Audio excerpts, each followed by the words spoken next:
Magandang gabi. So, kami po ang mga kagaroan ng Philippine International School. Yung mga ibang teachers po are from grade 8. At of course, nandito naman po lahat ng teachers ni Yuna from the grade 7.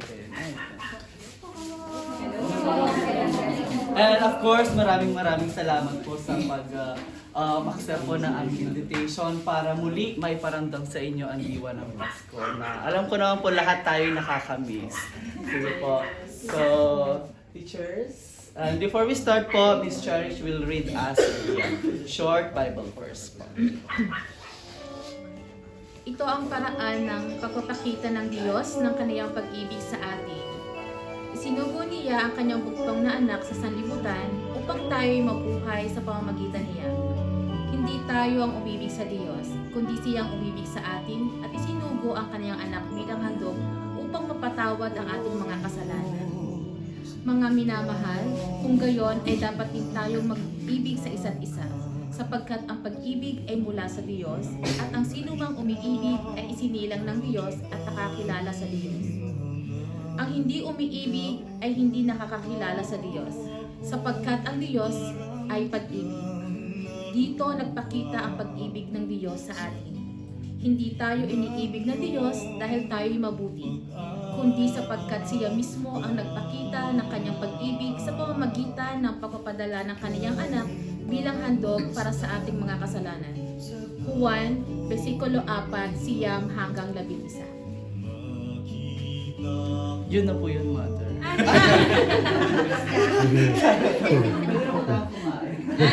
Joke lang po. Okay po.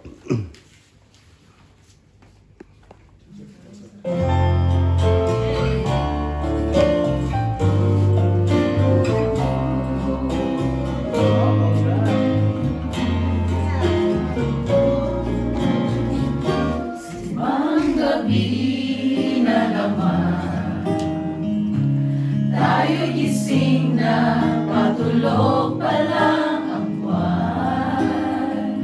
Simoy ng hangin, dahan-dahan na umahaplos. Ng bawat tao, bumabagsak pa ang mata. Dahan-dahan kumisla ang mga ilaw ng tumatandang simbahan. Sama-sama tayong nagdasal at nakinig sa misa de Gallo. Pagdating ng ama namin, ang oras huminto ng magkahawa. Ang ating mga kamay umawit mga ulap at sabay nagsiyawit ang mga anghel sa langit. At ang unang gabi ng Pasko'y sumakit. Kay ganda ng harana ng piling na sumasabay sa ihip ng hangin. Ang sabi nila,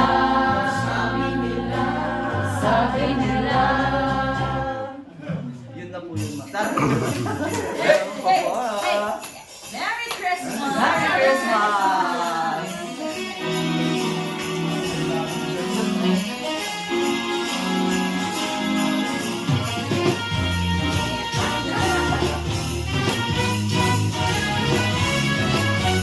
Kaya tuwing Pasko ay dumarating na, mawawisay para bang ng problema. Di mo alam ang regalong ibibigay ngayong kahirap na nitong ating buhay.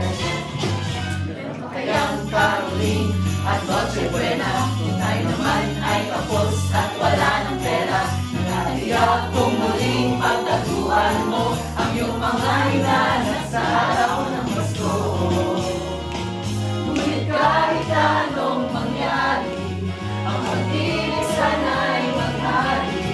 Sapat ng si Jesus ang kasama mo, tuloy na tuloy pa rin ang Pasko.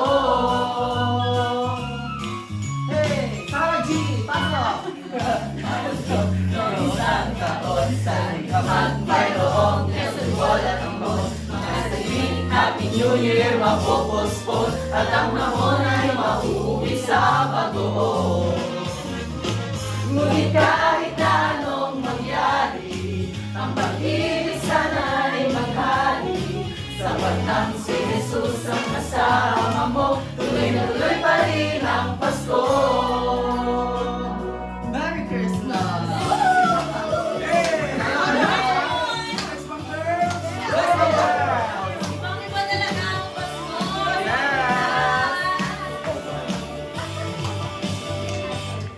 Nadarama ko na ang lamig ng hangin. Naririnig ko pa maliliit na tinig. May lalangitan sa pilay, sama-sama ginawang tamborin. Ang mga parol ng bawat tahan ay nagdidingding. Ibang mukha ng saya, ibig ng Pasko'y nadarama ko na. Chok, chok, chok! May katalo pa ba sa Pasko ng Pinas? Wala! Wala, wala, wala! Ang kaligayahan natin walang kupas. Di alintana kung walang pera. Okay lang yan. Basta't tayo'y magkakasama, ibang-iba talaga ang Pasko sa Pinas.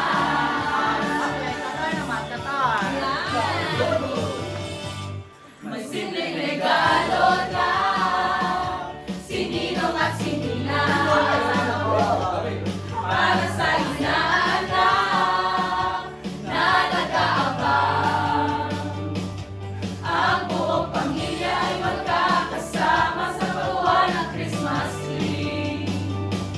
Ayan na ang bakala, ikaw ay niyayaya para masimbang gabi.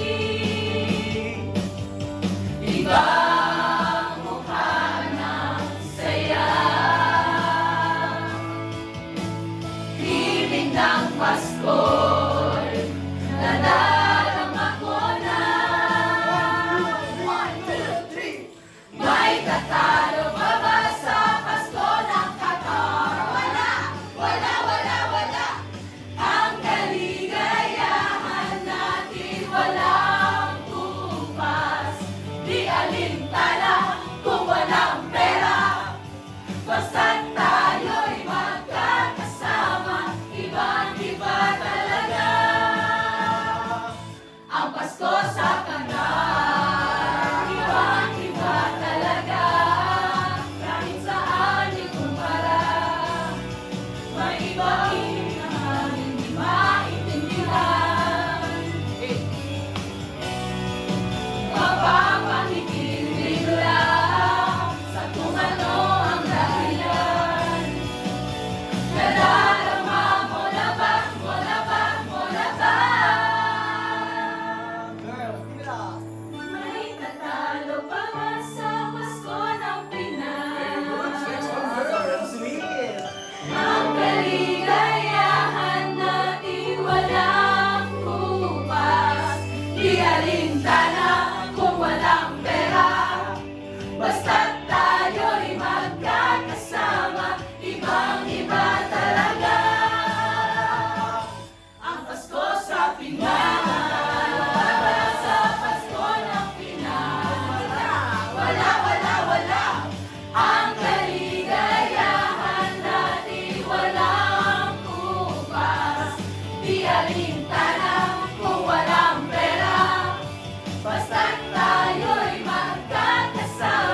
Ang babait